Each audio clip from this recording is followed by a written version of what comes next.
Sejam bem-vindos à segunda aula do nosso seminário de teologia, o pensamento protestante à luz de Santo Tomás de Aquino, segundo dia em que essas três mentes se encontram, Lutero, Calvino e Tomás de Aquino.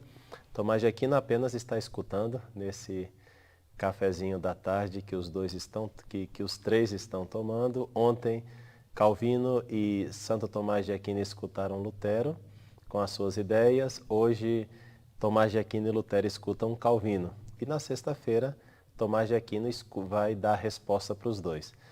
Pessoal, esse é o método da Suma de Teologia. A Suma de Teologia, em primeiro lugar, Santo Tomás de Aquino recolhe todos os argumentos daquelas pessoas que não pensam como ele. E só depois ele dá uma resposta magistral e responde os argumentos contrários que são apresentados ao seu pensamento, ao pensamento de Tomás de Aquino. Estamos seguindo o ritmo da Suma Teológica também. Então sejam bem-vindos a esse segundo dia do nosso seminário de teologia. Na primeira aula, então, falamos sobre Martinho Lutero. Hoje vamos falar sobre João Calvino. Como falei antes, assistir às três aulas é fundamental para compreender o que eu quero passar para você sobre a raiz do pensamento protestante. Eu creio que entendendo esses dois grandes pensadores do mundo protestante, você não terá dificuldade para entender outros pensadores, outros reformadores do mundo protestante tampouco, né? Então, vamos permanecer juntos, né? Segunda, quarta e na sexta-feira. Peço novamente a você que fique nessa aula até o final para entender o raciocínio e já adianto que Calvino é um pouquinho mais complexo e, sem dúvida alguma, mais inteligente que Lutero, portanto, mais atenção ao pensamento dele. E também, se não assistiu à primeira aula, você ainda pode assistir à primeira aula, só ir lá no link e assistir à primeira aula, né? Também no dia 12, que vai ser sexta-feira, última aula, última live, último dia do nosso seminário, nós temos então uma surpresa para vocês aí no final da live. Também, se você estiver gostando do conteúdo dessa aula, peço que dê um print na tela aí do seu celular ou tire uma foto da tela do seu computador e poste nos seus stories aí do Instagram, marcando @padrefcosta, para que dessa forma possamos repostar e divulgar mais ainda o nosso seminário. Então, ditas essas coisas, eu passo a conteúdo. Então, já tinha falado ontem para vocês de alguns precedentes da Reforma, expliquei um pouco a situação da Igreja Católica naquele momento, situação de crise interna, sem dúvida alguma, situação de dificuldade mais bem moral do que doutrinal. Especialmente Roma, a partir do ano 1309 até o ano 1566, 257 anos, Roma está numa situação muito difícil, há muita crise, há muitos papas que Deus permitiu para a purificação da sua igreja, mas que infelizmente eram homens indignos do papado, homens indignos da dignidade de sucessor de Pedro, e são vários os nomes nesse período de 257 anos. Muitos santos procuraram fazer, evidentemente, a sua parte para promover a reforma da igreja, e essa reforma vai acontecer, a reforma interna da Igreja Católica, no sentido de extirpar o mal, né, que estava dentro, de melhorar as próprias estruturas da igreja, vão acontecer a partir do ano 1545, que é quando começará o Concílio de Trento, e sem dúvida alguma, para divulgar o próprio concílio e para dar muita glória a Deus, surgirão aí Santo Inácio de Loyola e São Francisco Xavier. A Companhia de Jesus teve uma grande importância na Contra-Reforma, que é a resposta católica ao movimento protestante, certo? Então, de tempos em tempos, Deus permite que a sua igreja passe por crises, dificuldades, e isso faz parte do plano de Deus. É uma coisa misteriosa que Deus permita essas coisas e, no entanto, isso tira o nosso orgulho, tira a nossa soberba. Isso também ajuda a gente a rezar um pouco mais do que o que a gente reza habitualmente, né? Em tempos de crise, a gente fica mais espiritual também, né? Pode ter oportunidade para crescer mais na vida interior. Eu falo tudo isso porque esses tempos que nós estamos vivendo, estamos no ano 2021, esses tempos aí desde os anos 70, 1970 para cá, 1965 para cá, sem dúvida alguma são tempos de crise séria na Igreja Católica. E essa crise continua. Nós estamos vivendo momentos muito turbulentos, né? Momentos muito relativistas quanto à verdade, momentos assim em que também as questões morais, né? A gente encontra assim uma grande dificuldade. Nas questões morais a gente vê que há verdadeiros problemas, né? Também com relação à santidade dos fiéis em geral. Então, são tempos de crise. Nos tempos de crise nós precisamos rezar mais, nos mortificarmos mais, sacrificar um pouquinho mais as nossas próprias vontades diante de Deus nosso Senhor. E são tempos, por outro lado, que acontecem tantas coisas maravilhosas nos tempos de crise, né? Tantos santos são suscitados, tantas pessoas rezam mais, tanta glória a Deus se dá nesse período, que o Senhor permite porque Ele sabe o que está permitindo, né? Bom, pessoal, então essa é uma introdução histórica. Eu não vou fazer uma parte muito ampla aqui na questão histórica hoje, porque na aula anterior eu aprofundei, creio que bastante, nessas situações, nessas questões históricas. Então, hoje é começar contando para vocês um pouco da vida de Calvino, né? E depois nós vamos passar para as doutrinas calvinistas. Eu acho que vai ajudar também a entender um pouco isso aqui, o seguinte, vamos ver, para ficar situando mais um pouquinho, né? Então, ontem nós falamos de Martinho Lutero, que viveu do ano 1483 ao ano 1546. Como sabem, ele pregou as suas 95 teses protestantes na porta da igreja de Wittenberg, e o dia emblemático foi o dia 31 de outubro de 1517. Então, esse primeiro movimento protestante é chamado de a Reforma Luterana. Logicamente, Lutero não chamou a sua reforma de luterana, né? Esse nome foi dado pelos católicos. Os católicos chamaram aquele movimento reformista de a Reforma Luterana. Depois, então os luteranos, em geral, no culto, assim, eles têm mais ou menos o seguinte princípio: aquilo que não é proibido é permitido, né? Essa é a primeira ala da reforma, a chamada ala luterana. A segunda ala da reforma foi a chamada reforma reformada.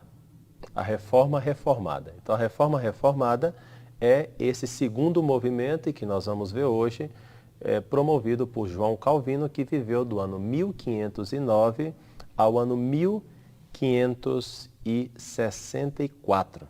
Evidentemente, viveu um tempo aí em que Lutero também estava vivo, né? Só que prolongou um pouco mais a sua existência. Então, com relação ao culto, o mundo calvinista tem um outro princípio: só é permitido o que está estabelecido. Então, como vocês podem ver, a mente calvinista ela é mais controladora.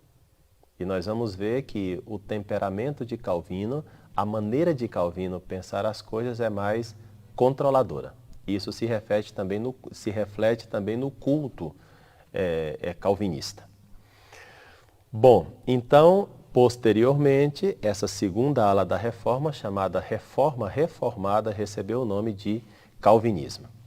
Então, primeira aula, a Reforma Luterana; segunda aula, a Reforma Reformada; segunda ala, a Reforma Reformada, a Reforma Calvinista; e temos também ainda a terceira ala do movimento protestante, que é o mundo anglicano.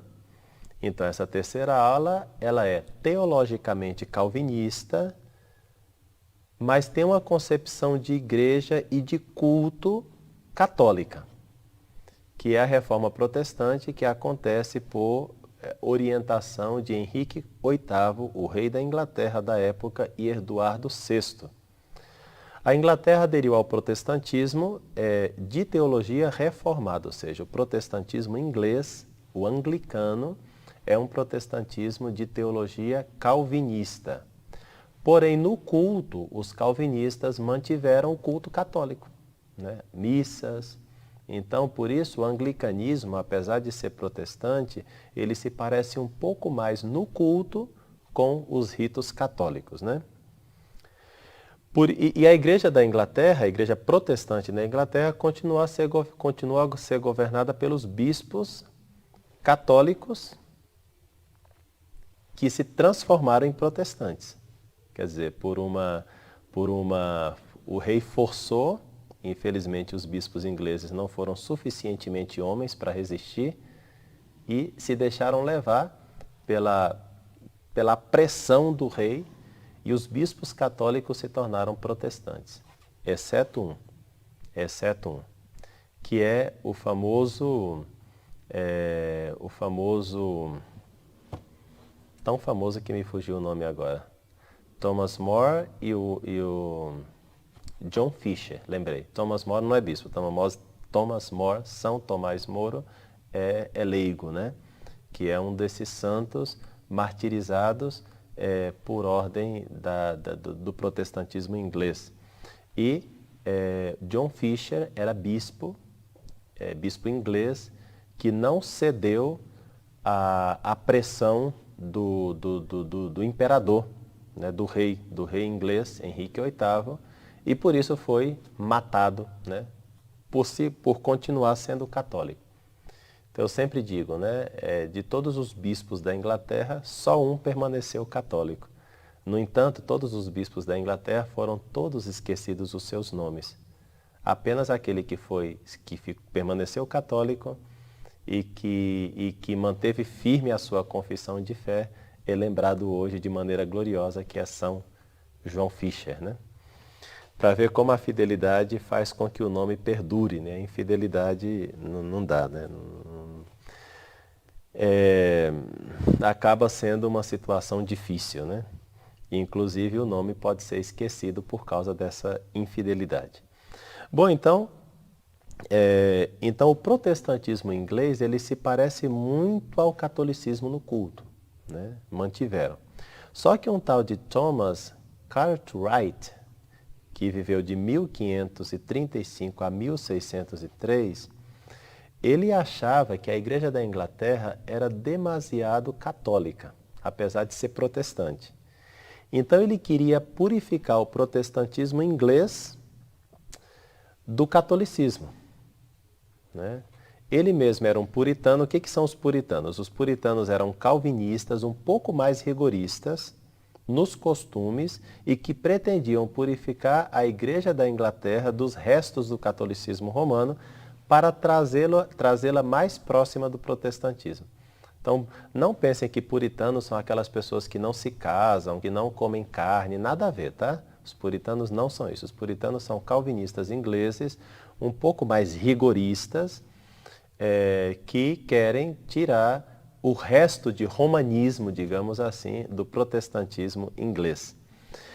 E aí, logicamente, eles não foram tolerados na Inglaterra, e a partir, então, dessa situação, eles acabam, então, defendendo que, em lugar também de bispos, a igreja deveria ser governada pelos presbíteros.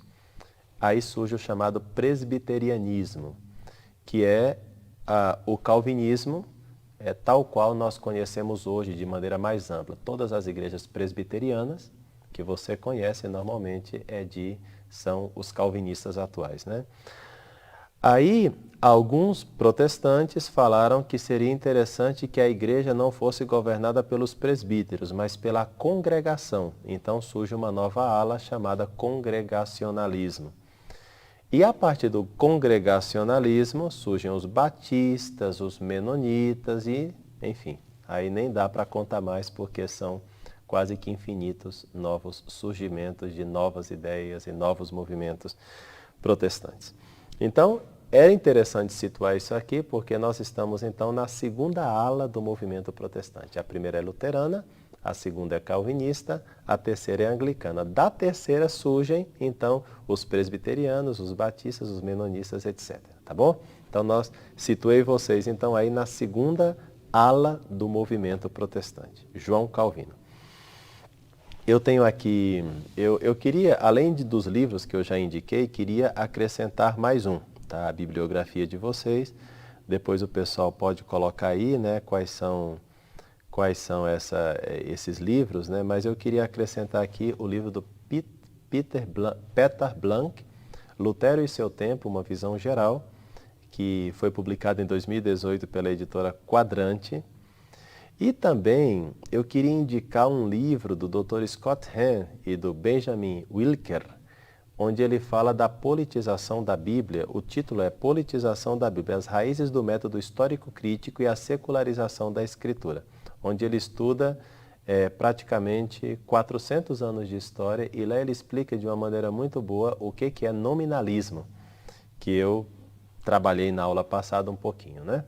Então, Lutero e Calvino são de uma filosofia nominalista, portanto, seguidores de Guilherme de Ockham, que é o filósofo pai dessa corrente chamada nominalismo, e como eu já falei, o nominalismo é aquela corrente filosófica que coloca o peso do seu pensamento e da sua expressão não na inteligência divina, mas na vontade divina. De tal maneira que Deus, mais do que inteligente, ele é todo-poderoso. E como ele é todo-poderoso, ele pode fazer tudo. Inclusive, pode fazer que o bem seja mal e que o mal seja bem. Isso para Tomás de Aquino é um absurdo, né? Quer dizer, para um nominalista, Deus poderia fazer com que um círculo seja quadrado. Para Tomás de Aquino, Deus não pode fazer com que o círculo seja quadrado.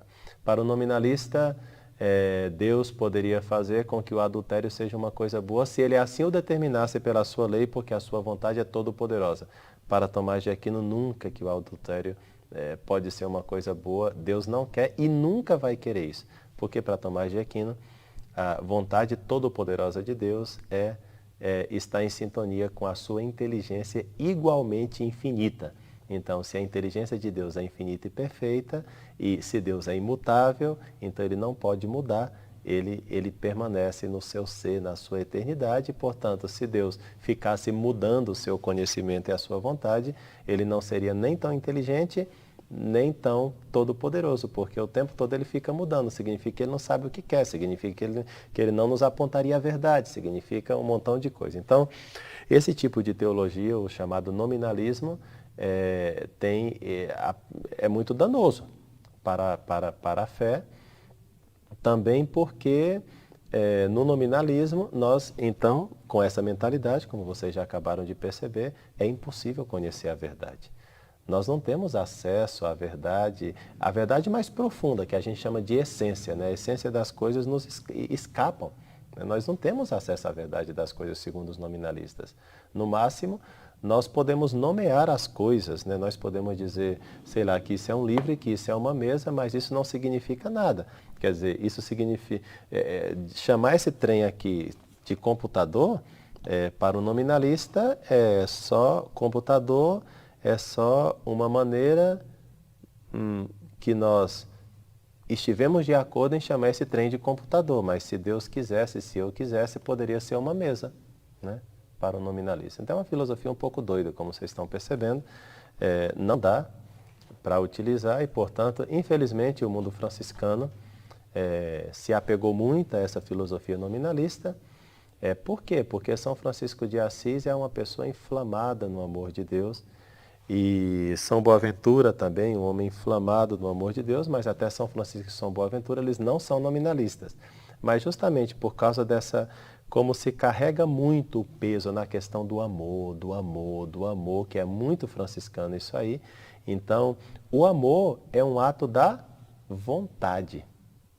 Então, uma filosofia que acaba trabalhando mais a vontade é muito mais interessante para o pensamento franciscano do que uma filosofia que trabalha mais a inteligência, que é a área de Tomás de Aquino. Entenderam? Então, assim como os tomistas colocam o peso nos atos da inteligência, os franciscanos acabaram colocando o peso na vontade, por exemplo, dos escotos, né? Um dos famosos teólogos franciscanos já está um passo aí do nominalismo, sem dúvida alguma. Apesar de ser um santo de Deus e tal, mas enfim, o pensamento é esse, né? E esse pensamento na baixa escolástica, né? Então, a alta escolástica, esse é o momento alto das escolas medievais, foi sem dúvida alguma o século XII e XIII, com Pedro Lombardo, Tomás de Aquino, São Boaventura, né? A partir do século XIV, os estudos acabam descendo, né? O que a gente chama de baixa escolástica. E na baixa escolástica, Guilherme de Ockham faz um sucesso enorme. E essa filosofia, aprendida por Lutero, Calvino, vai acabar proporcionando o protestantismo também. Para o protestantismo é muito mais interessante essa visão da vontade, uma vez que eles vão trabalhar, os pensadores protestantes vão trabalhar muito a questão do que o homem não pode, né? Porque a natureza humana está corrompida, totalmente corrompida. Isso tanto em Lutero quanto em Calvino. Então, uma vontade totalmente corrompida não pode nada. Estamos no campo da vontade. O que o homem pode e o que o homem não pode. Percebem como é muito mais interessante uma filosofia nominalista para ser protestante do que uma filosofia tomista para ser protestante? Tanto é assim que Lutero detestava tanto a filosofia de Santo Tomás de Aquino. Eu nem sei como é que os três estão hoje à mesa tomando café, porque Lutero detestava tanto a filosofia de Santo Tomás de Aquino, que ele, certa vez, à medida em que ele ia progredindo um pouquinho mais nas questões doutrinais, quando ele descobriu que a transubstanciação, quer dizer, o dogma católico da transubstanciação foi proclamado no Concílio IV de Latrão, no ano 1215, e segundo esse dogma, a substância do pão e do vinho, pelas palavras da consagração, se transformam, se transubstanciam, portanto, na substância do corpo e do sangue de Cristo. Lutero disse, quando eu descobri que a transubstanciação era uma doutrina tomista, eu imediatamente a rechacei, eu a detestei.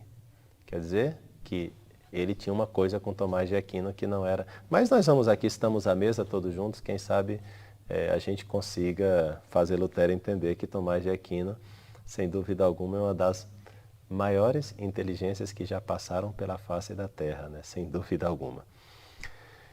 Bom, então, eu falei que não ia introduzir muitas questões históricas e acabei fazendo a mesma coisa que ontem, né? Vocês me desculpem aí, mas eu acho que é bom que a gente tenha todos esses contextos.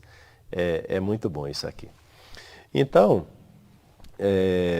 vamos ver então alguns dados sobre João Calvino, que nasceu em 1509, na França, Noyon, se chama a cidade, a antiga Picardia, e ele era clérigo católico. O que implica isso na prática? Que ele tinha alguns privilégios econômicos da Igreja Católica, né? Então, é um homem que estuda muito, ele era extremamente rígido consigo mesmo, disciplinadíssimo, e tinha uma grande capacidade na dialética, na retórica, né? Sabia hebraico, grego e latim, então tinha uma excelente formação, diferente de Lutero, né? Que Lutero, como eu disse, estudou pouco até para ser padre. Já Calvino estudou muito, ele pertencia ao círculo dos melhores humanistas e realmente também estudou direito, né? Estudou leis, forçado mais pelo seu pai, porque na verdade ele gostava mais das artes, né? Das línguas, né? Era o que ele gostava. Mas como seu pai queria, então ele fez a vontade do pai. Ele foi tão bom humanista, Calvino, que chegou a compor como primícia dos seus trabalhos escritos, um comentário ao Tratado de Clemência de Sêneca, para ver o nível do latim que tinha Calvino. De fato, a sua obra principal, que são as Institutas, já vou explicar o que é isso, ele escreveu-as em latim e em francês, né? As Institutas é uma obra tão grande, sabe, você pega o Antigo Testamento e os Evangelhos, essa é a quantidade das Institutas. É uma obra assim gigantesca, né? Já vou falar mais sobre ela, é uma coisa tremenda. É uma obra que ele passou quase que a vida toda corrigindo. Só isso dá uma ideia para vocês verem, uma ideia do que seria a grandiosidade intelectual de Calvino. Nós estamos falando de um qualquer, né? Estamos falando de um homem culto, né? E essa cultura de Calvino vai impregnar de alguma maneira o mundo calvinista também. Eu já disse na aula anterior que normalmente os calvinistas são os que mais se dão aos estudos, né? Os seus pastores normalmente são pessoas que passaram por um seminário de teologia, dedicaram de 4 a 5 anos a esses estudos, então são pessoas que têm uma formação melhor dentro do mundo protestante. Bom, então Calvino pouco a pouco foi, nesses estudos, nessas leituras, ele sabia o que estava acontecendo na Europa já a partir de 1517, com o movimento de Lutero. Ele também, claro, anterior a Lutero nós temos, como eu já falei na aula anterior, falei de John Hus e de Wycliffe, né?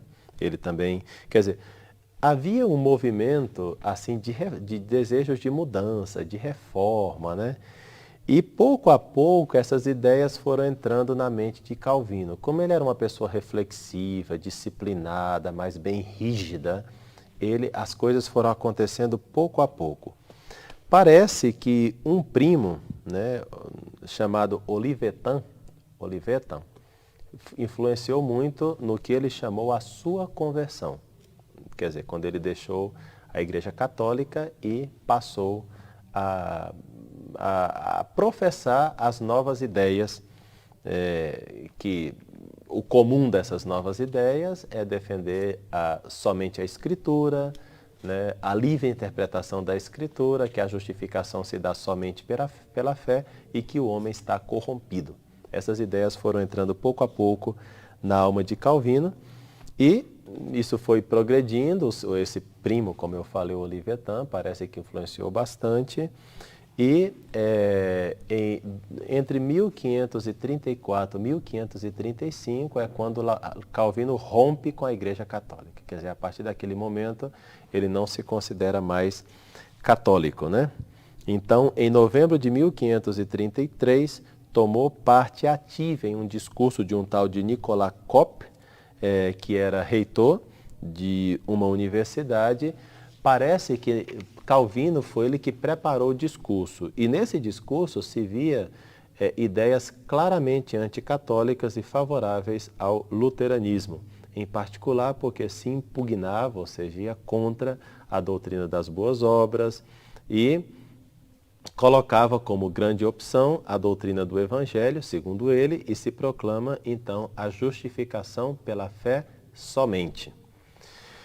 Bom, então, Calvino já estava solidário com essas ideias, já não se sentia mais católico, já estava claro que ele não era católico, mas a França era um país, uma sociedade católica. Então, na França, ele se sentiu inseguro para permanecer defendendo essas ideias, porque ele poderia ser preso. Porque, mais uma vez, situem-se na época, tá? As sociedades da época giravam em torno à religião católica. E a religião católica, a fé católica, era um bem comum social. De tal maneira que se alguém atentasse contra esse bem comum, estava atentando não somente contra a religião, mas estava atentando contra a sociedade. E ao atentar contra aquela sociedade, os magistrados, os governadores, os duques, enfim, se sentiam na obrigação de defender a sociedade de ideias perigosas para a sociedade, uma vez que a unidade da sociedade girava em torno à fé católica. Então, por isso, quando alguém ousava defender ideias não católicas, ficava com medo de ser encarcerado e, se o tribunal da Inquisição pegasse essa pessoa, então, logicamente, essa pessoa seria julgada e, se fosse condenada, se fosse considerada culpada, seria entregue ao braço secular, quer dizer, aos governadores, e esses executariam uma pena, que normalmente era a pena de morte, que era a pena que se dava aos hereges, né? Isso estava tão impregnado na cultura da época que Calvino também vai criar sua própria Inquisição e vai condenar um montão de gente à morte, né? Como eu vou explicar mais tarde. Então Calvino ficou com medo de permanecer na França, então ele sai da França, praticamente já tinha rompido com a Igreja Católica.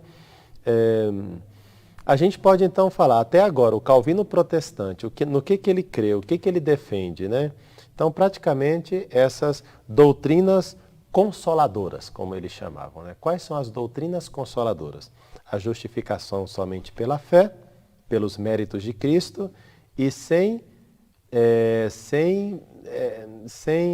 mediação das obras, né? Depois,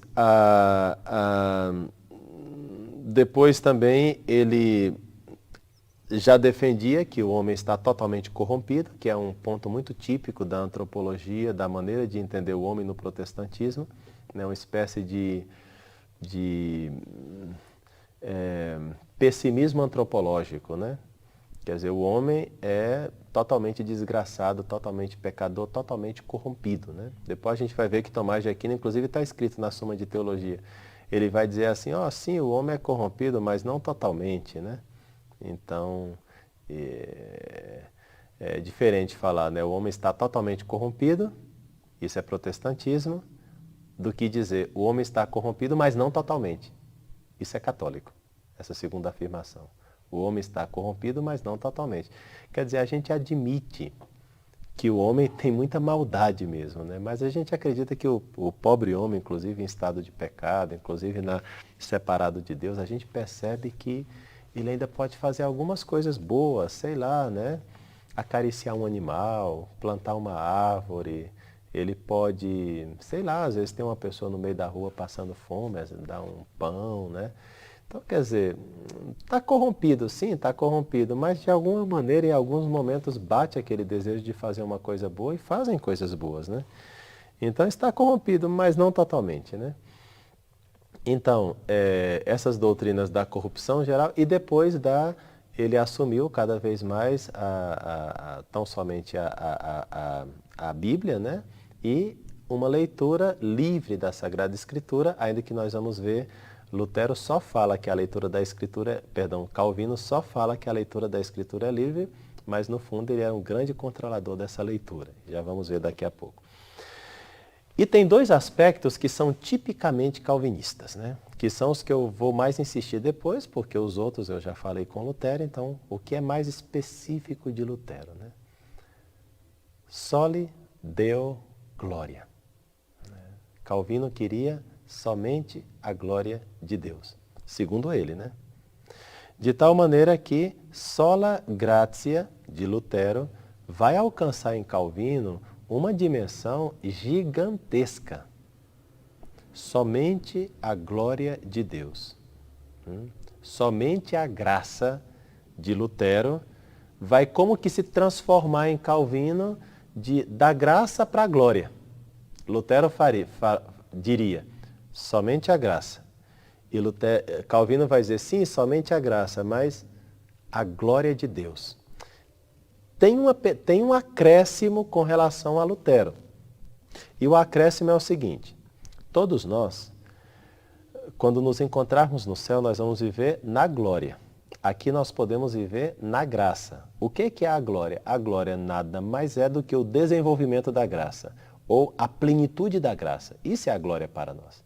Então, Calvino, quando ele fala a glória de Deus, quando ele realmente sublinha a glória de Deus, ele está colocando aí um novo aspecto que Lutero não tinha percebido, né?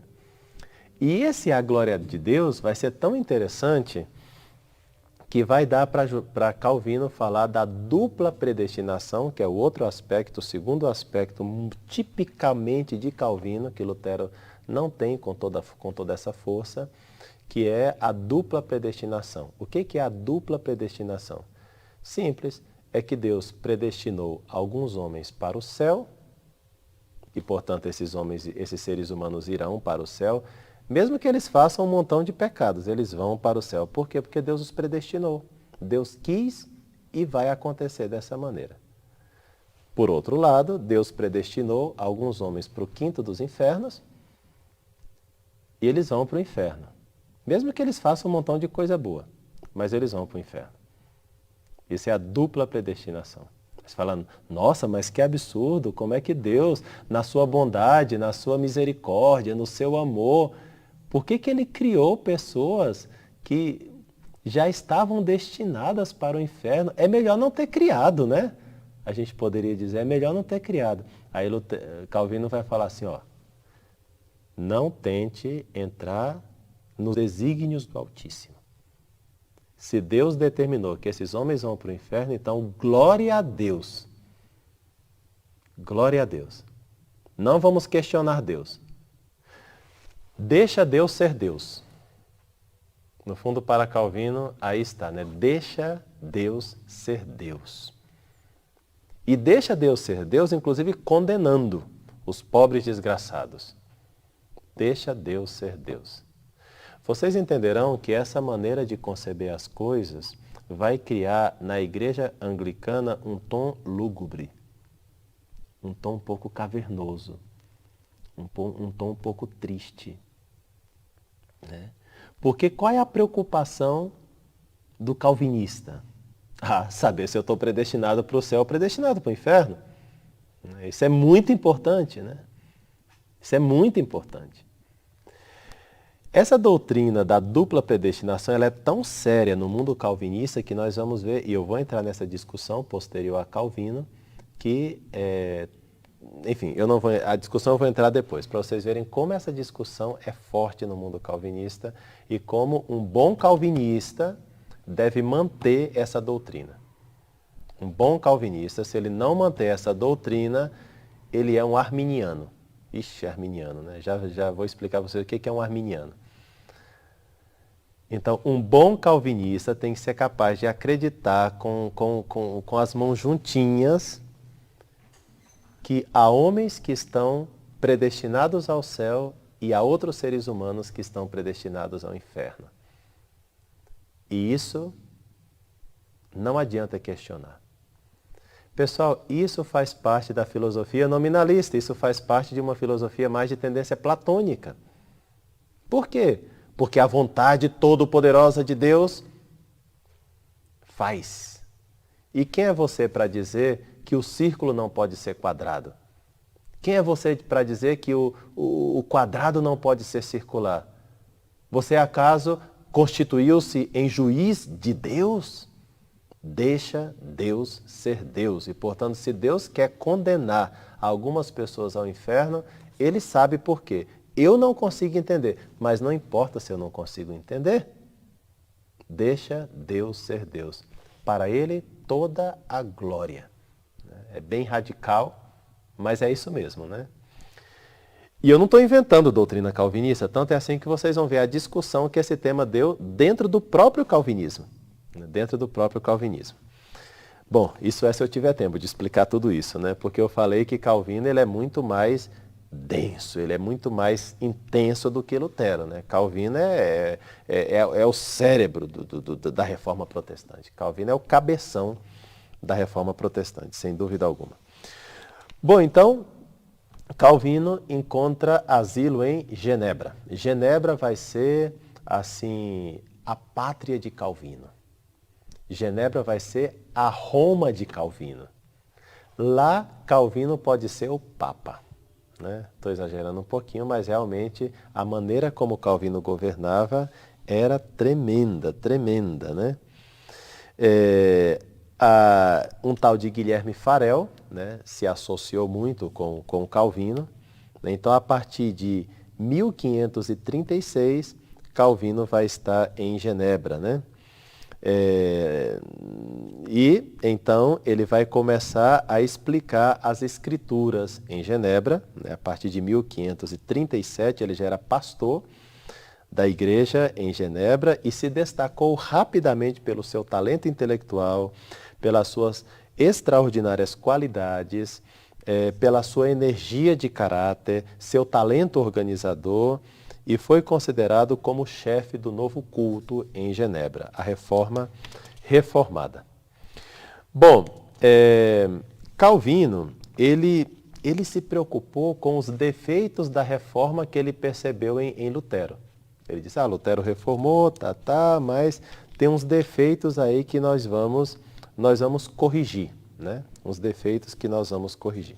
Então, o primeiro defeito de Lutero, que Calvino via em Lutero, é o seguinte. Lutero disse que somente a fé, né? Que as obras não importam nada. Então, o que Calvino percebeu?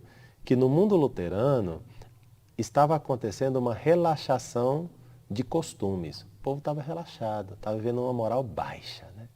E vocês lembram que Calvino é um cara enérgico, disciplinado, né? Então ele não queria que na sua reforma protestante o pessoal relaxasse nos costumes. Então ele começou a dar importância às obras.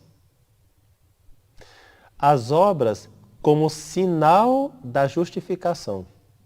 Então, é importante. Olha o que Calvino vai dizer.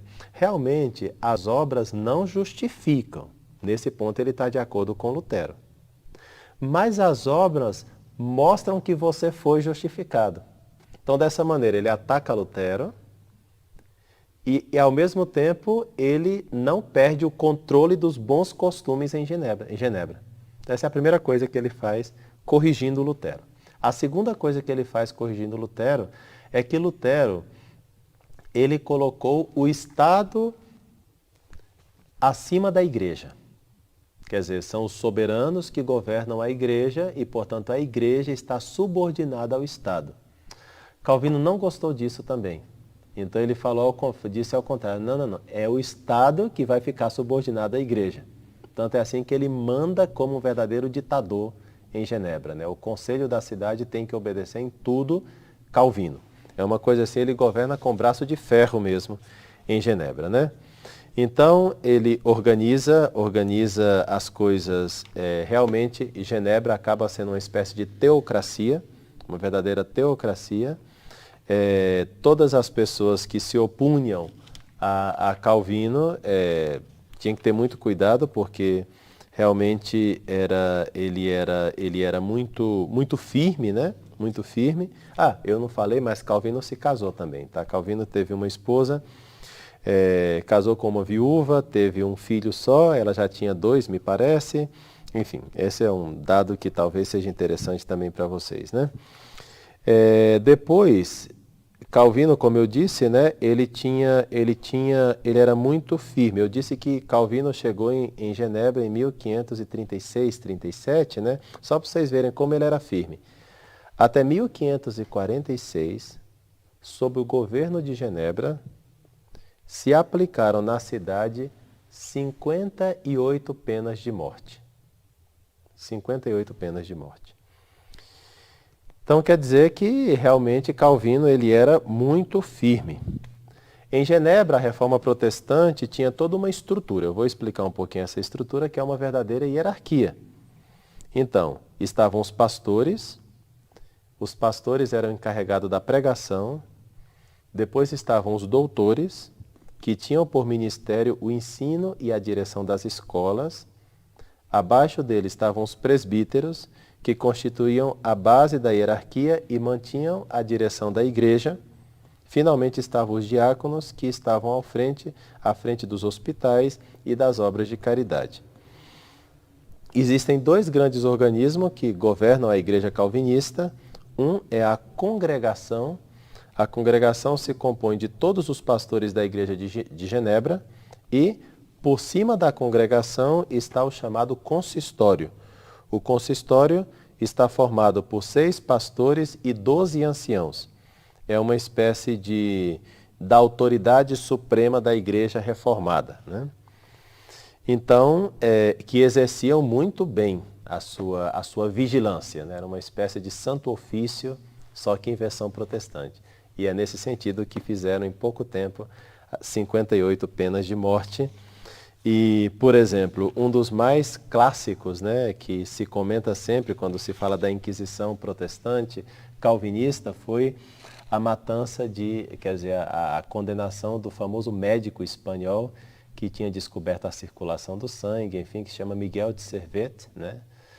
Miguel de Servet teve a infelicidade de atacar Calvino na sua obra principal. Calvino ficou muito exasperado e mandou que ele fosse para a fogueira, né? Então, isso aconteceu também. Finalmente, Calvino morre no dia 27 de maio de 1564. Há mais coisas que a gente poderia falar aqui, mas, enfim, a gente não alcança tudo, né? Quanto aos escritos de Calvino, então, o mais importante são as chamadas Institutas, ou Instituição da Religião Cristã. A última edição, porque Calvino passou a vida toda revisando essa obra praticamente, né? É a sua obra principal, fundamental, mais importante, né? As Institutas de 1559, quer dizer, há 5 anos antes dele morrer, saiu a última edição desse texto. É uma obra imensa, colossal, aproximadamente igual em tamanho ao Antigo Testamento, mais os Evangelhos sinóticos, como eu acabei de dizer. E é uma obra que está organizada em 4 volumes e, em geral, segue o padrão do Credo dos Apóstolos. É como que um auxílio para entender as Escrituras. Isso são as Institutas. Então, o volume 1 fala do conhecimento de Deus, o Criador. Lá ele trata do conhecimento duplo de Deus, das Escrituras, da Trindade, da criação e da providência. O volume 2 é o conhecimento de Deus, o Redentor, portanto, Jesus Cristo, onde ele fala da queda e da pecaminosidade humana, da lei do Antigo e do Novo Testamento, de Cristo como mediador, sua pessoa e sua obra. Finalmente, o terceiro volume é o modo pelo qual recebemos a graça de Cristo, seus benefícios e efeitos. Ele fala da fé, da regeneração, do arrependimento, da vida cristã, justificação, predestinação e ressurreição final. Finalmente, o volume 4 são os meios externos pelos quais Deus nos convida à sociedade de Cristo, igrejas, sacramentos e governo civil. É, como eu disse, um guia para o estudo da Bíblia, né? Em chave protestante, né? Em chave protestante reformada. Calvino fez uma obra imensa, né? Ele escrevia muito. Ele tinha um conhecimento muito bom do grego e do hebraico, como eu disse, tinha um profundo treinamento na filosofia humanista, produziu comentários sobre todo o Novo Testamento, exceto as duas últimas cartas de João e o Apocalipse. Os sermões de Calvino e suas conferências sobre o Antigo Testamento perfazem 45 volumes na tradução inglesa do século XIX. Calvino tem um montão de sermão publicado já em vida. Os textos deles, os sermões dele eram publicados, pregava muito bem. Ele pregava sobre o Novo Testamento aos domingos e durante a semana ele pregava sobre o Antigo Testamento. Pregava 2 vezes aos domingos e 1 vez por dia em semanas, de maneira alternada, né? Também tem folhetos e tratados, cartas. Por exemplo, as cartas de Calvino preenchem 4 longos volumes. Então, quer dizer que é um homem que escrevia muito, né? Tem escritos litúrgicos e catequéticos. Ele, como tinha uma grande cultura, ele versificou os salmos para serem cantados na igreja também, né? Ele fez com que os salmos ficassem melhor para cantar, digamos assim. Também, a obra de Calvino, como vocês podem ver, é uma obra enorme, né? Ele dizia que ele escreve enquanto aprende e aprende enquanto escreve, né? Então, escrevia. Então, como eu já disse, após a morte de Calvino, Genebra, vocês sabem que São Francisco de Sales vai ser bispo de Genebra daqui a alguns anos, né? E o grande trabalho de São Francisco de Sales vai ser combater o protestantismo calvinista em Genebra, que ele vai conseguir, por exemplo, colocando pequenos folhetos debaixo da porta dos protestantes, né, E por isso ele é o padroeiro dos jornalistas, porque ele já fazia, e da imprensa também, porque ele fazia esse trabalho de imprimir pequenos folhetos porque não tinha fiéis católicos praticamente em Genebra. Então ele era o bispo de Genebra, mas praticamente sem fiéis. Então ele tinha que converter os protestantes ao catolicismo. E o meio que ele encontrou, já que eles não vão à igreja, o bispo fazia os panfletinhos e jogava. Isso que eles fazem hoje com os católicos, São Francisco de Sales fez primeiro com eles, né? Imprimia os folhetinhos e colocava debaixo da porta deles, eles liam. E além do mais, São Francisco de Sales era um grande santo, com uma doçura, com uma amabilidade, um talento enorme para escrever, para pregar. Então, Genebra vai pouco a pouco voltando à fé católica. Mas isso vai demorar alguns anos. Pois bem, então, a partir de Genebra, o protestantismo calvinista vai se espalhando, especialmente pelo norte da Europa, e como eu falei também, no mundo inglês, né? Dando origem então ao presbiterianismo, ao congregacionalismo e outros grupos ramificados. Bom, eu queria então tratar os pontos principais do calvinismo, porque são muito famosos e eu acho que vocês têm que saber, né? Então, após a morte de Calvino, então, como eu disse, o protestantismo calvinista se espalhou ali pelo norte da Europa e a Holanda recebeu o protestantismo calvinista. Não sei se vocês sabem, mas aqueles nossos mártires que foram martirizados no Nordeste foram matados por calvinistas holandeses, né? Então, aquele que tiraram o coração por detrás, né? Esqueci o nome deles agora, esses mártires, né? Talvez se o K2 lembrar aí, me fala, eu falo aqui, né? Os mártires, enfim, de Pernambuco, né? Enfim, Mateus, São Mateus, enfim, deixa para lá. Mas, enfim, o protestantismo avançou para a Holanda, né? E foi de estilo calvinista. Chegou lá através da Confissão Belga, de Guido de Brès, do século XVI, e também através do Catecismo de Heidelberg, que é um catecismo feito por dois protestantes alemães chamados Zacarias Ursinus e Gasper Olivianus, todos do século XVI. Muito bem, então, praticamente o calvinismo encontra a sua profissão de fé especialmente na Confissão Belga e no Catecismo de Heidelberg. Fantástico. Esses dois documentos realmente sintetizam a fé reformada. Mas acontece uma coisa, quando o protestantismo chega na Holanda, o protestantismo calvinista chega na Holanda, então a Holanda era um protetorado da Espanha. Mas a Espanha era uma nação católica por excelência. Só que, claro, como toda nação que protege outra, acaba tendo uma série de carga tributária. Então, os holandeses queriam se livrar dos espanhóis por causa das cargas tributárias, né? E os holandeses encontraram na fé reformada uma maneira de se livrar da Espanha. E aderiram ao protestantismo reformado. Bom, então, assim, pouco depois da morte de Calvino, um tal de Jacobus Arminius, que era um homem de fé reformada, só que Jacob Arminius, diferente de Calvino, ele era de formação aristotélica. Então, Jacobus Arminius não estava de acordo com a dupla predestinação do mesmo jeito, com a mesma explicação que Calvino daria. No fundo, ele está de acordo com a dupla predestinação, quer dizer, há homens que estão destinados ao céu e há homens que estão destinados ao inferno. Mas a maneira como Calvino explicava, colocando mais o foco na vontade de Deus, não pareceu a Jacobus Arminius a melhor maneira de entender o assunto. E ele colocou o foco mais na inteligência, que é tipicamente aristotélico. Colocar o foco, quer dizer, pessoal, e é muito humano, porque você não ama aquilo que você não conhece. Então, o que é primeiro, o ato de amar ou o ato de conhecer, né? Pensa numa pessoa que você não conhece.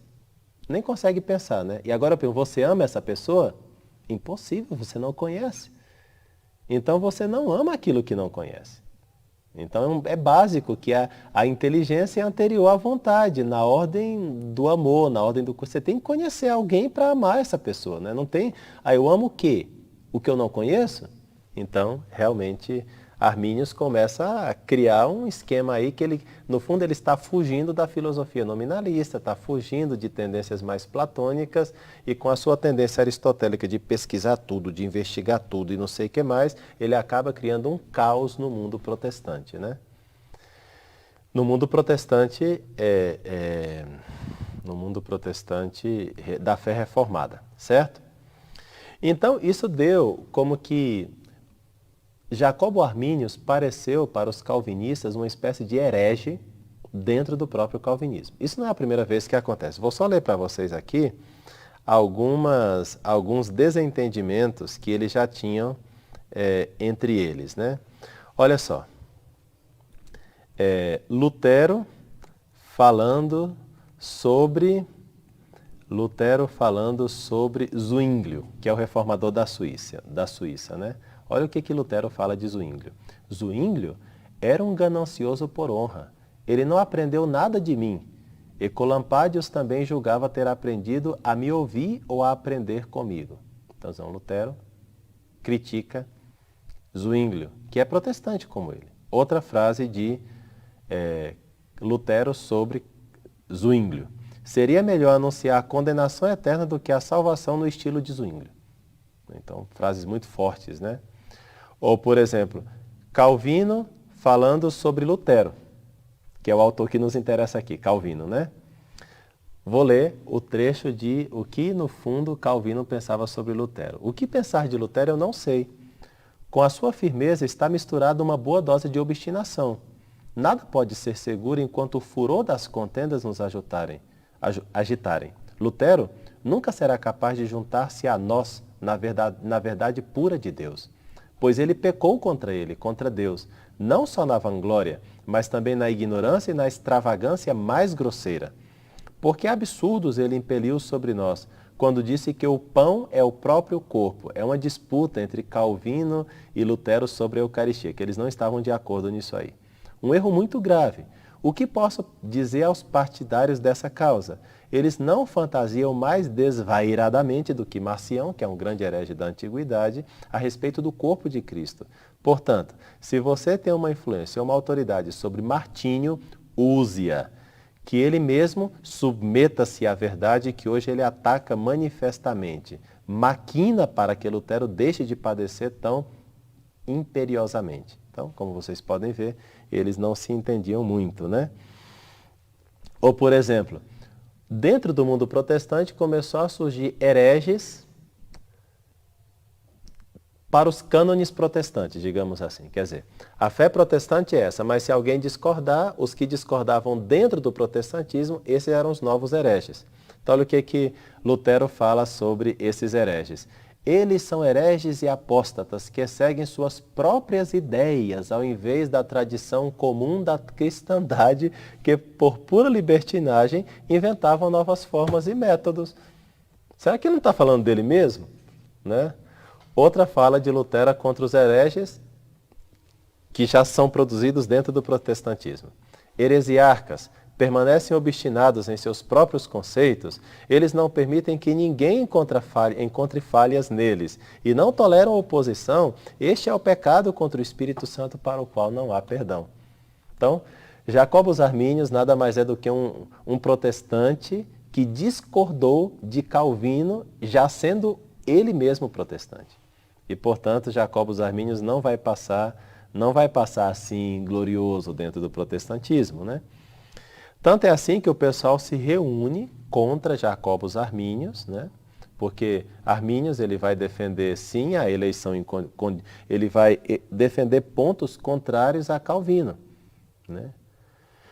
E então o famoso, eles reúnem um sínodo, né, na Holanda, na cidade de Dordrecht, né? O nome é bem complexo, né? O sínodo foi no ano 1618 a 1619 que combateu as ideias de Arminius para defender a doutrina calvinista. Então, o calvinismo acabou ficando configurado a partir do Sínodo de Dort, que assim se chama, Dordrecht. A gente vai falar só Dort, que fica mais fácil, né? O Sínodo de Dort. Na verdade, é o Sínodo de Dordrecht. Tá bom. O Sínodo de Dort, de 1619, configura qual é o cânon, qual é a fé calvinista. Então, vocês sabem que a flor da Holanda é a tulipa. Quando vocês forem em Amsterdã, vocês vão ver assim um mar de tulipa, preciosas, né? Eles vendem tulipas nas ruas e a tulipa é uma flor belíssima, né? E então em inglês, tulip, T-U-L-I-P, né? Então eles encontram na tulipa os 5 pontos do calvinismo. Tulip, né? Então no T eles encontram a total depravação da natureza humana, total depravity, né? No U da tulipa, tirando o A final, né? No U eles encontram a eleição incondicional, unconditional election.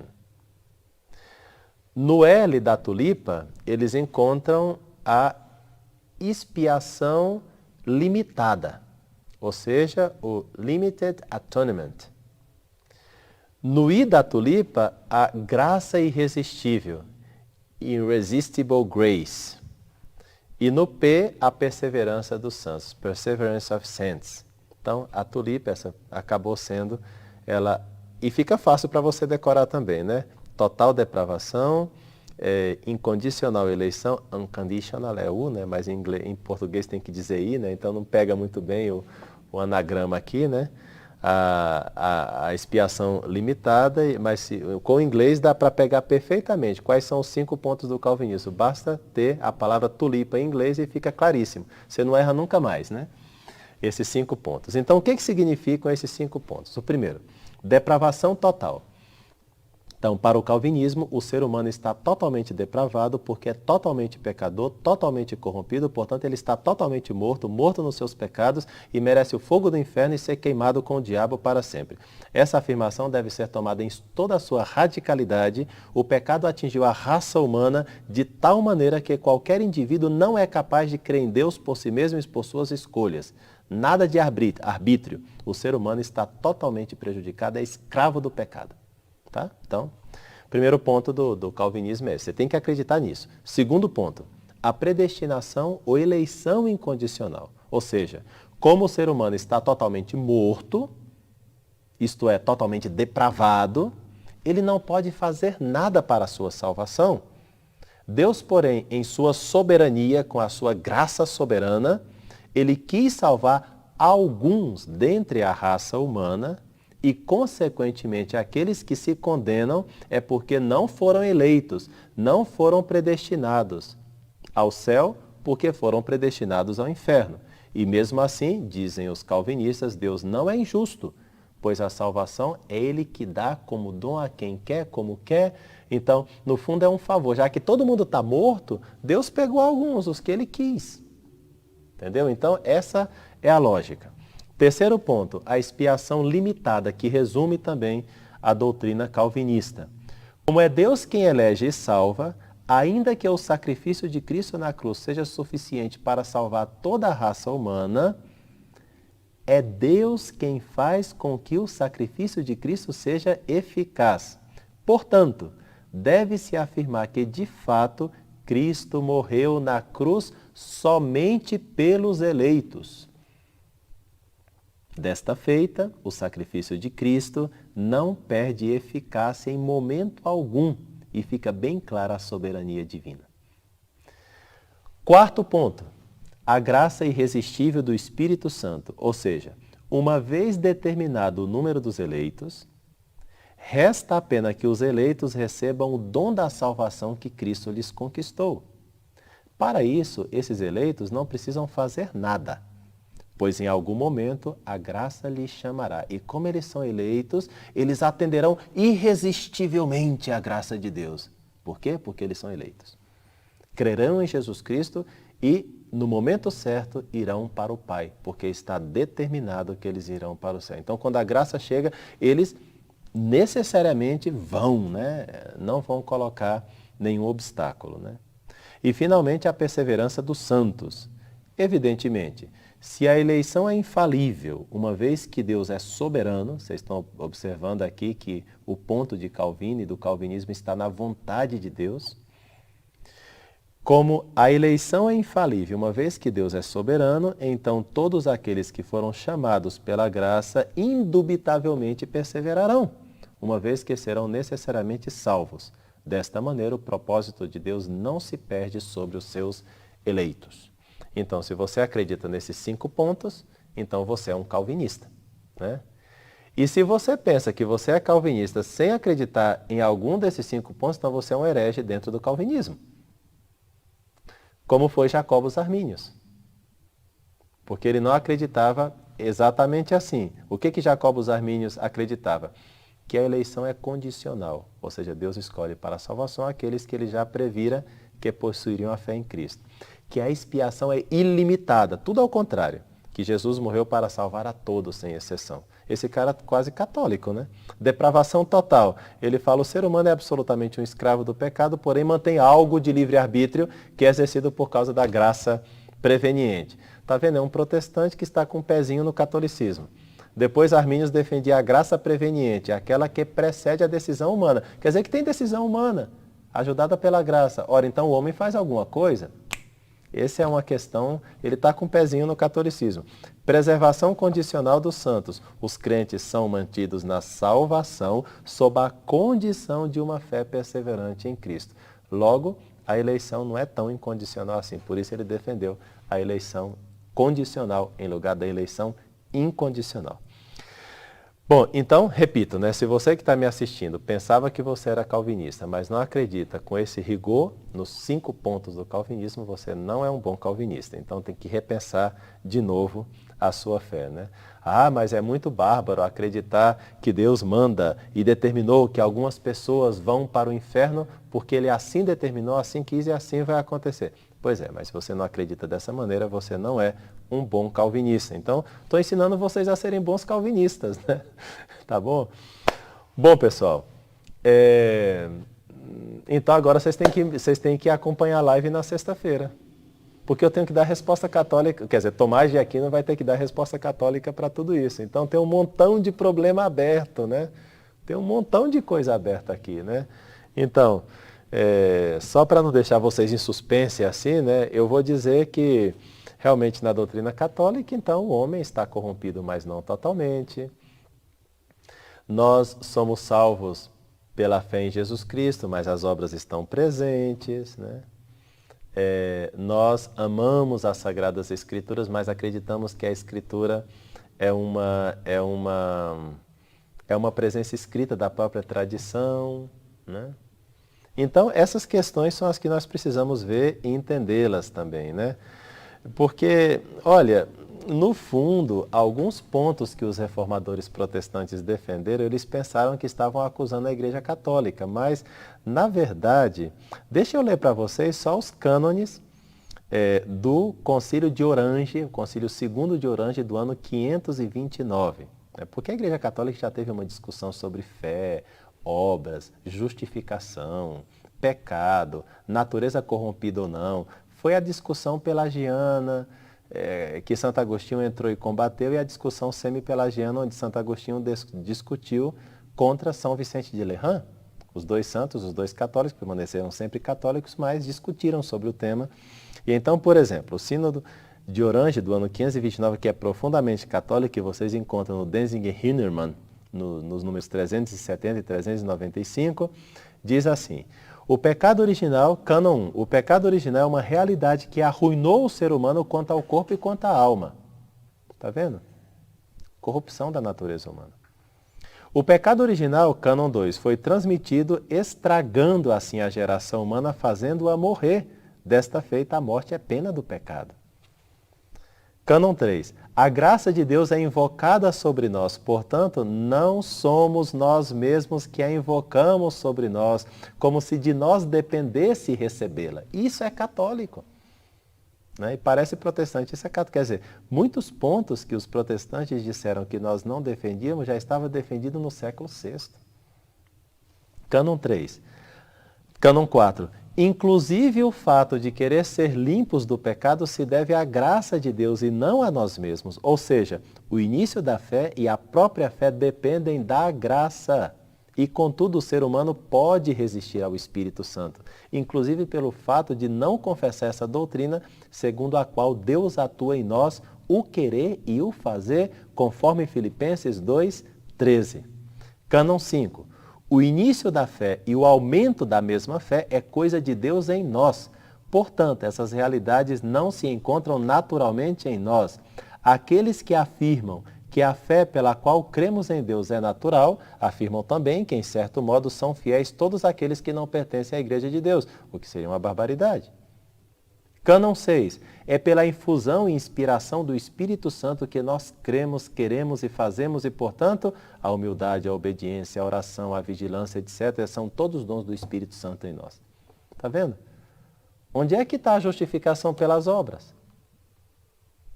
Como é que o católico entende o papel das obras na justificação? Então, a gente vê que aqui esse sínodo é maravilhoso, mas nós precisamos aprofundar em tudo isso na sexta-feira, que é a resposta católica a todo esse mundo protestante, seja de Lutero, seja de Calvino, seja dos desenvolvimentos protestantes também.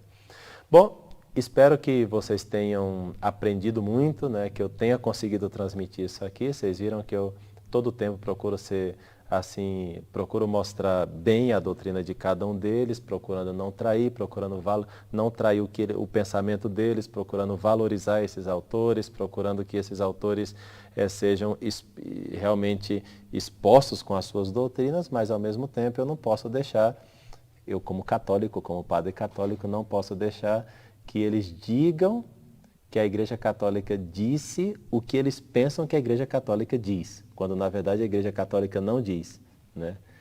Então, é preciso esclarecer, como diria Santo Irineu de Leão, e com isso eu termino e respondo algumas perguntas, né? Como diria Santo Irineu de Leão na sua grande obra chamada Adversus Hereses, ou Contra Todas as Heresias, que é uma obra aí do comecinho do século III, ano 200 e pouquinho. Santo Irineu, ele dedica o primeiro livro, o Contra as Heresias de Santo Irineu de Leão, são 5 livros, né? O primeiro livro ele dedica a expor a doutrina dos hereges gnósticos. E no livro segundo, ele se dedica a refutá-las todas, né? Mas quando ele está terminando o livro primeiro, ele fala assim, olha, eu sei que é muito cansativo, mais ou menos assim.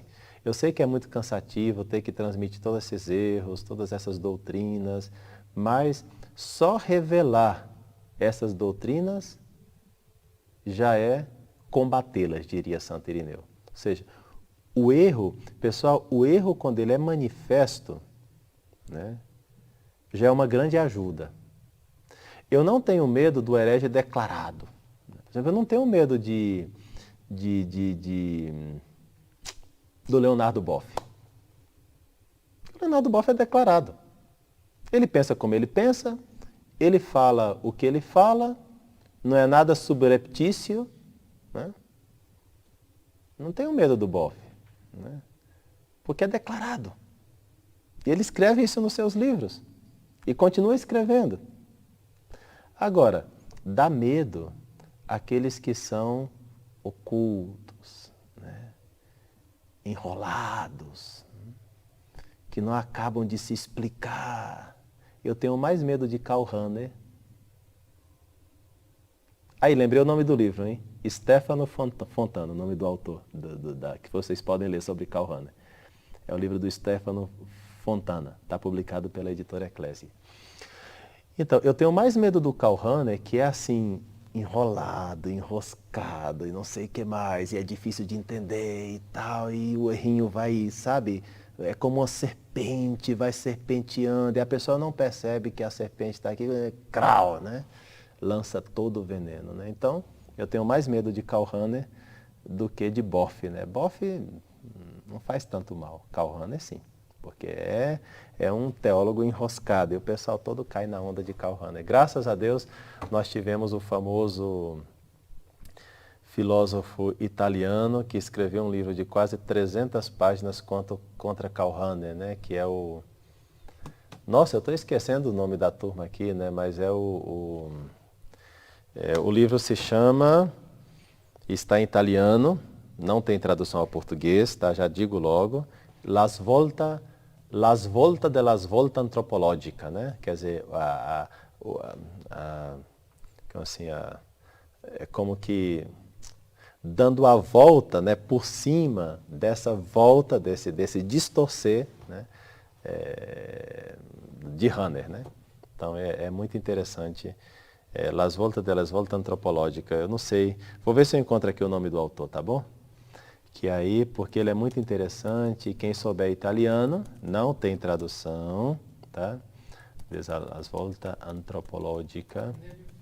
Cornélio Fabro, exatamente, Cornélio Fabro. Esse é o Santo Irineu de Karl Rahner. Se Santo Irineu é o Santo Irineu contra os gnósticos, né? O homem que deixa clara a gnose de Karl Rahner é Cornélio Fabro, grande filósofo aristotélico, muito bom, vale a pena ler coisas de Cornélio Fabro. Eu não sei o que tem traduzido dele ao português, sinceramente, mas na Amazon, por exemplo, você conseguiria o livro do Cornélio Fabro em italiano, tá? Bom, então deixa eu responder algumas perguntas aqui de vocês. Obrigado a todos por permanecerem até agora aí conosco, tá bom? Então, algumas perguntas só, porque, sinceramente, já estamos tarde, né? Vamos ver. Qual a diferença entre calvinismo e arminianismo? Eu acho que eu expliquei, né, que o arminianismo é como que uma heresia dentro do calvinismo, tá? Qual a resposta católica sobre um dos fundamentos do calvinismo, a sola escritura? Sexta-feira. Bruno Caetano pergunta, a dupla predestinação é uma heresia? Evidentemente sim, é uma heresia. Não no mundo calvinista, no mundo católico é uma heresia. A Igreja Católica prefere acreditar aquilo que se diz na carta aos Tessalonicenses, que Deus quer que todos os homens se salvem e cheguem ao conhecimento da verdade. Vou trabalhar isso depois com vocês na sexta-feira. Mas para nós católicos, a dupla predestinação é uma heresia. Agora, que todos nós estamos predestinados para o céu, isso é verdade, né? Outra coisa é que alguns, por não colaborar com a graça de Deus, não cheguem lá, né? Danilo Souza pergunta,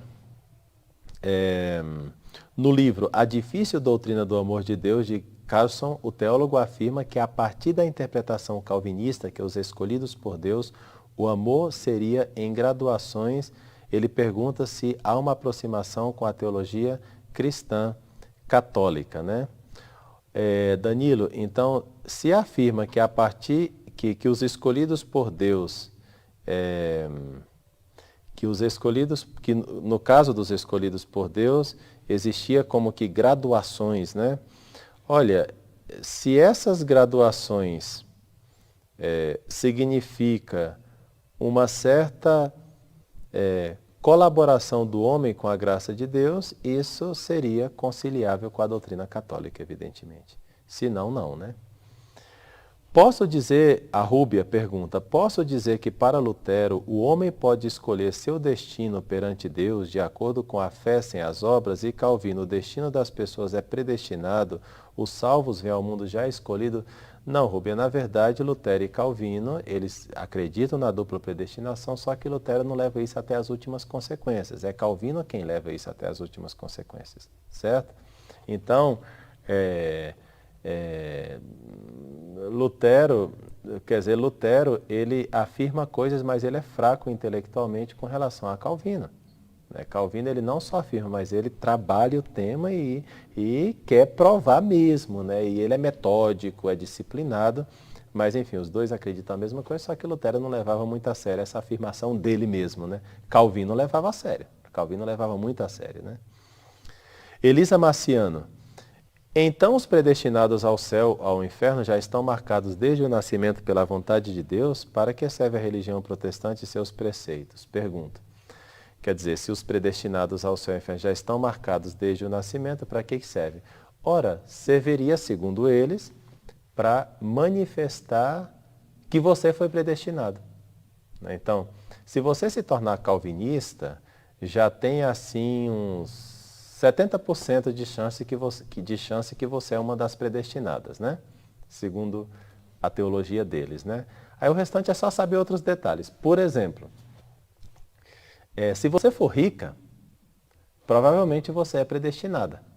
Porque uma das manifestações da predestinação, segundo alguns autores, é a riqueza. Então, quem é rico, isso é um sinal de que foi predestinado para o céu. Quem é pobre, seria um sinal de que foi predestinado para o inferno. Coitado de nós, né, pessoal? Aí, bom, a não ser que vocês tenham muito dinheiro aí, se você tem e quiser me fazer um predestinado, tá bom? Brincadeiras à parte. É complexo, né? O tema é muito complexo, vocês precisam acompanhar a sexta-feira, que nós vamos debater isso. Tomás de Aquino vai ter que nos explicar essas coisas, né?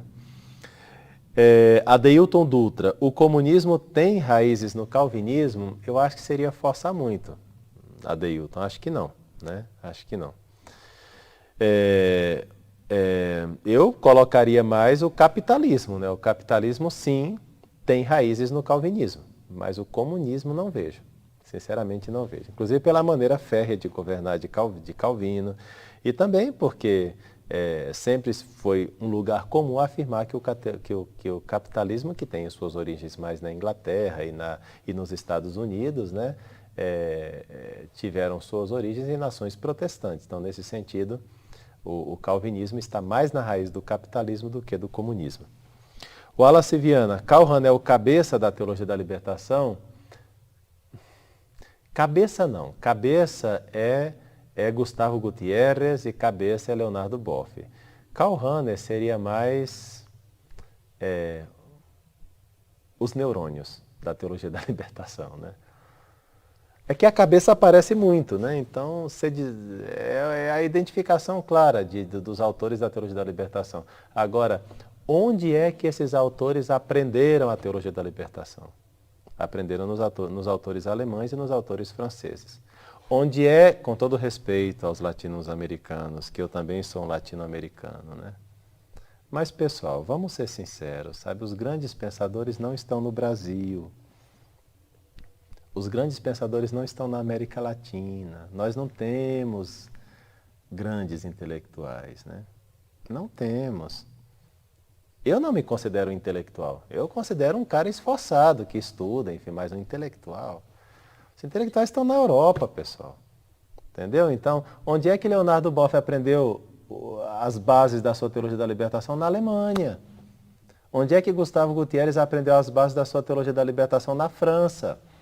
Porque eu brinco assim, né? Que quem pensa são os alemães e escrevem tudo complexo, a gente não entende nada, né?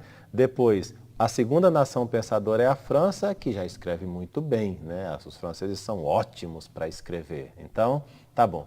Os italianos explicam, porque eles são ótimos para falar, para discursar, são excelentes retóricos, né? Os espanhóis copiam e explicam de novo, e os brasileiros simplesmente ficam olhando, oh, que maravilha, e além do mais, pega algumas ideias, porque o brasileiro não consegue ler toda a obra completa, né? Já viram? A gente pega um livro, começa a ler e deixa, e já começa outro, e pega outro. Então a gente não termina as coisas. Então a gente pega umas ideias daqui, outras daquela, tal, e monta uma farofa, né? Ou uma salada de frutas. Nesse país não tem quase intelectuais, né? Eu não vou dizer que não tem intelectuais, para não ser um exagero, mas não tem quase. Né? Com muito respeito ao nosso querido Brasil e à nossa querida América Latina, mas nós estamos em outra, sabe? E não temos esse vigor intelectual, ainda não. Quem sabe um dia chegaremos a ter, tá bom? Então, quem sabe algum entre os que estão me assistindo agora mesmo já está aí em Nuce, né? Na casca da noz, já está aí um grande intelectual brasileiro. Espero que seja, né? Mas é difícil. Sei lá, o clima maravilhoso que nós temos nesse país, né? O verão, né? Esse jeitinho brasileiro que a gente tem, que é tão maravilhoso, é a nossa fraqueza, mas é a nossa força também, né? É na fraqueza que se manifesta a força. A gente não consegue ser grande intelectual, parece que está assim um pouco no sangue, né? A gente gosta de, enfim. Tá bom, vocês vão me condenar por isso, né? Mas pelo que eu falei aí de nós, ainda bem que eu sou um brasileiro, porque se fosse um alemão falando dos brasileiros, ia parecer outra coisa. Mas como é um brasileiro, e eu me incluo entre aqueles que não são intelectuais, então vocês vão entender que a gente precisa ser um pouquinho mais humilde, né? e entender que os neurônios da teologia da libertação não estão nem no Brasil, nem no Peru, não estão na América Latina, estão na Alemanha e na França. Pessoal, então, até sexta-feira, se Deus quiser. Não se escrevam aí de divulgar o último dia do nosso seminário. Eu agradeço muito a presença de vocês até agora. Vocês são heróicos, ficaram quase 1h30 aqui conosco. Agradeço a todos vocês e agradeço a minha equipe magnífica aqui, o pessoal do Santa Carona, dando aquela força, né? Agradeço a todos vocês de coração. Deus abençoe a todos e uma boa noite.